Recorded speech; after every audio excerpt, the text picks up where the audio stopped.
Assalamualaikum warahmatullahi wabarakatuh.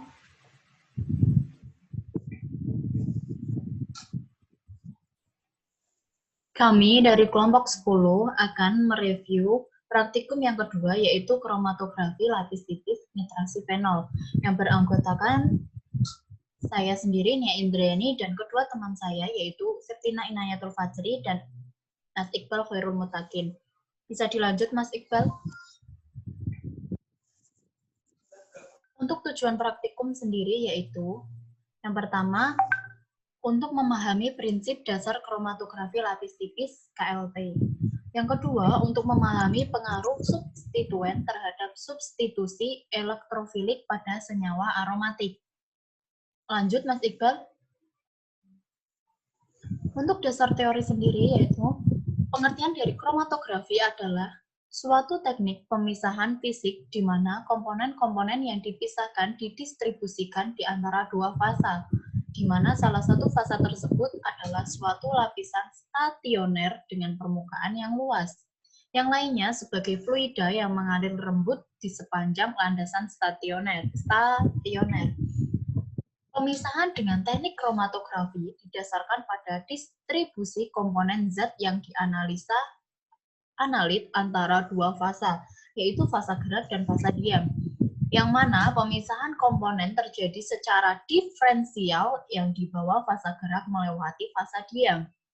Fasa gerak dapat berupa cairan atau berupa gas, sedangkan untuk fasa diam dapat berupa padatan atau cairan. Lanjut, Mas Iqbal.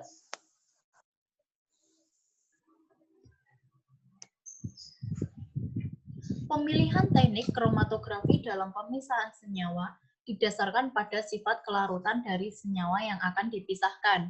Kromatografi lapis tipis atau TLC, thin layer chromatography, digunakan untuk preparatif atau memisahkan senyawa-senyawa dalam jumlah yang kecil. Teknik KLT menggunakan adsorben yang disalutkan pada suatu lempeng kaca sebagai fase stasionernya, dan pengembangan kromatokrom terjadi ketika fase mobil terapis melewati adsorben itu. Adsorben yang sangat umum digunakan adalah silika gel dan alumina dan ditambah dengan kalsium sulfat untuk jadi perekat pada plat kaca atau porselen dengan ukuran 20 x 20 cm. Lanjut, Mas Iqbal.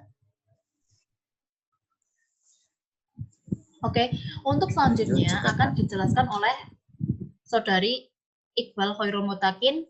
Silahkan.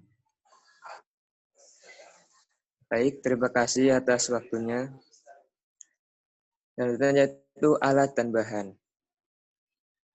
Untuk alat dan bahan yang pertama kita membutuhkan termometer, kedua Erlenmeyer, 3 plat KLT, keempat pipa kapiler, kelima batang pengaduk, 6 labu spiritus kasa kaki 3, 7 gelas beker, kemudian corong pisah, dan yang terakhir chamber KLT.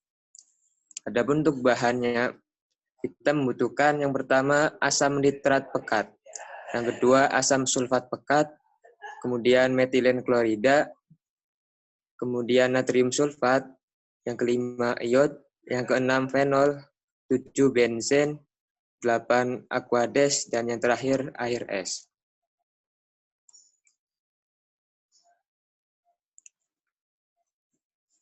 Kita lanjut ke cara kerja. Yang pertama, nitrasi fenol. Kita siapkan asam nitrat pekat. Kemudian dicampurkan 3 mili asam nitrat pekat dengan 7 mili aquades. Selanjutnya ditambahkan 0,5 mili H2SO4 pekat ke dalam campuran. Kemudian didinginkan sampai suhu 5 derajat Celcius. Kita namakan sebagai larutan A. Nah, larutan A dimasukkan larutan A ke dalam Erlenmeyer yang berisi 3 gram fenol. Kemudian diaduk hingga homogen. Setelah itu diatur suhu 20-25 derajat Celcius, dijaga selama 15 menit pada suhu 30-35 derajat Celcius. dijaga sekitar 15 menit. Setelah itu kita tambahkan 7 ml air es, kemudian diaduk hingga homogen, dan dimasukkan campuran ke dalam corong pisah, ditambahkan metilen klorida, lalu ekstraksi 2 kali. Dan yang terakhir, diambil fase organik, keringkan dengan natrium sulfat, uapkan pelarut. Yang kedua, analisis produk dengan KLT. Pertama, kita siapkan chamber KLT diisi dengan eluen benzen secukupnya, kemudian ditutup. Dibiarkan chamber jenuh dengan uap benzen. Kemudian ditotolkan produk nitrasi pada lempeng tipis silica gel. Kemudian dimasukkan lempeng kromatogram dalam chamber, dielusi dengan eluen benzen, dihentikan jika eluen mencapai garis atas. Kemudian kita dikeringkan kromatogram, jika perlu diuapkan dengan iod agar totolan terlihat jelas. Dan ditandai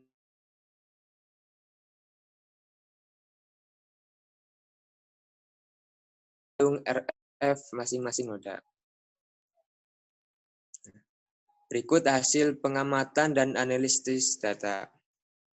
Hasil pengamatan yang pertama pencampuran asam nitrat, aquades, dan asam sulfat larutan A menghasilkan terjadi panas, reaksi eksotermis, larutan bening. Yang kedua, setelah didinginkan sampai 5 derajat Celcius, suhu turun. Hasilnya suhu turun, larutan bening. Yang ketiga, pencampuran larutan A plus fenol menghasilkan larutan bening plus kristal fenol putih hitam. Ada endapan panas dan ada bau.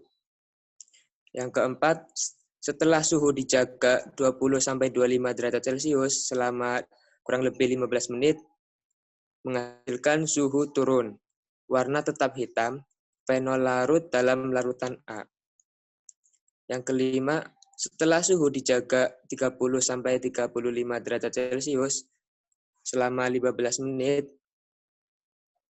menghasilkan suhu naik, warna tetap hitam, fenol larut dalam larutan A.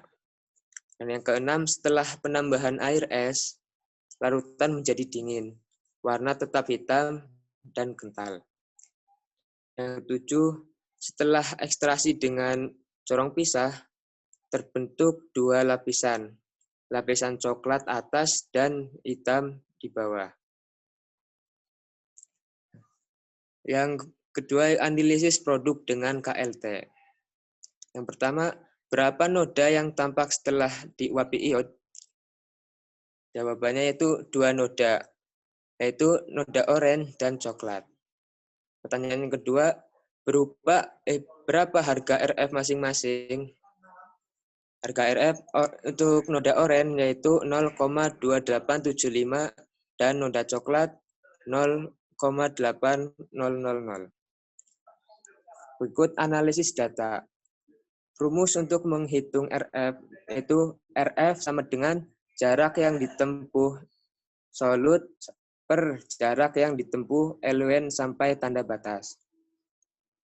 Nah, kita masukkan nilai jarak yang ditempuh yaitu 2,3, kemudian jarak yang ditempuh eluen sampai tanda batas 8. Kita bagi 2,3 bagi 8 menghasilkan 0,2875 untuk noda oranye. Kemudian untuk noda coklat, yaitu jarak yang ditempuh solut 6,4, jarak yang ditempuh eluen sampai tanda batas, yaitu 8. Kita bagi 6,4 bagi 8, menghasilkan 0,800 untuk noda coklat. Kemudian saya kembalikan ke moderator. Selanjutnya yaitu pembahasan. Pembahasannya pertama yaitu mengenai nitrasi fenol. Pada percobaan ini, pertama dilakukan dengan membuat larutan A terlebih dahulu, yaitu dengan cara dicampurkan asam nitrat pekat, ditambahkan aquades, lalu ditambahkan H2SO4 pekat. Menghasilkan larutan yang tidak berwarna atau bening. Setelah itu, didinginkan dengan suhu 5 derajat Celcius.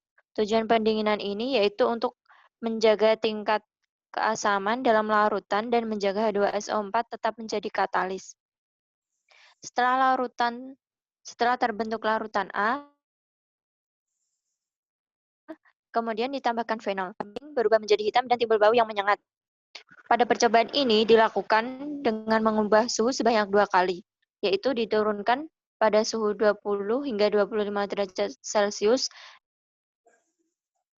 dan dinaikkan pada suhu Celcius.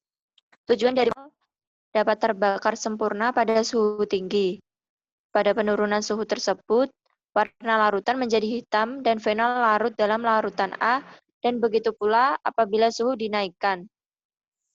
Pada langkah akhir, dilakukan penambahan 7 mili air es ke dalam campuran, yaitu bertujuan untuk menurunkan suhu dan agar reaksinya berhenti.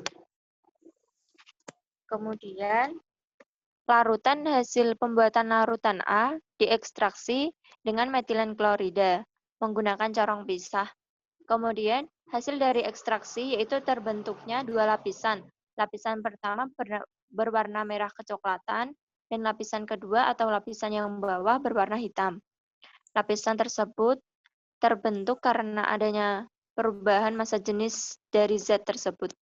Tujuan dari menambahkan metilen klorida pada proses ini yaitu untuk memisahkan nitrofenol dengan air. Lapisan atas kemudian ditambah dengan natrium sulfat agar dapat mengikat air yang masih ada di dalam larutan. Kemudian dipanaskan atau diuapkan agar mendapat hasil nitrasi fenol yang sempurna. Selanjutnya yaitu mengenai analisis produk menggunakan KLT. Langkah yang pertama yaitu diisi chamber menggunakan benzen dan chamber ditutup agar chamber penuh dengan uap benzen. Setelah mendapat fase organik nitrasi fenol dari percobaan pertama, langkah selanjutnya yaitu ditotalkan produk tersebut pada silika gel dan dimasukkan ke dalam chamber. Kemudian dielusi dengan eluan benzen dan dihentikan apabila mencapai garis batas atas. Setelah kromatogram dikeringkan, langkah selanjutnya yaitu diuapkan dengan iod agar dapat memperjelas warna yang terdapat dalam kromatogram. Setelah didapatkan warna, kemudian dihitung RF-nya.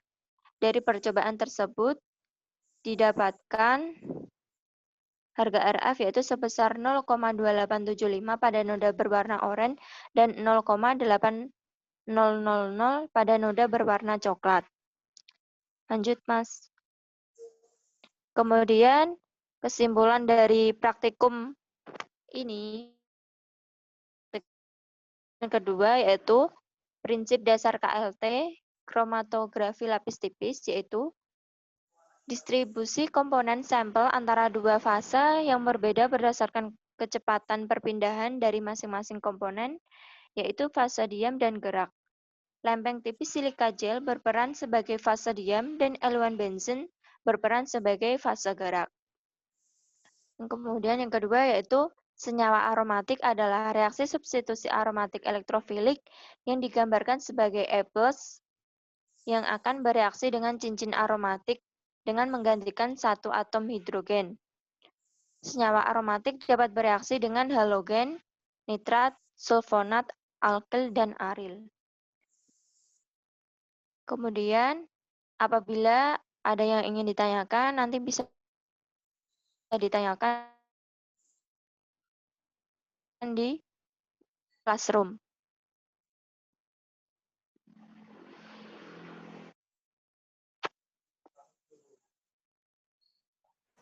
Terima kasih untuk Mbak Vena. Saya ucapkan terima kasih. Baik, demikian presentasi yang dapat kami sampaikan. Apabila terdapat pertanyaan atau kritik serta saran, bisa ditulis dalam kolom komentar. Sekian dari kami. Wassalamualaikum warahmatullahi wabarakatuh.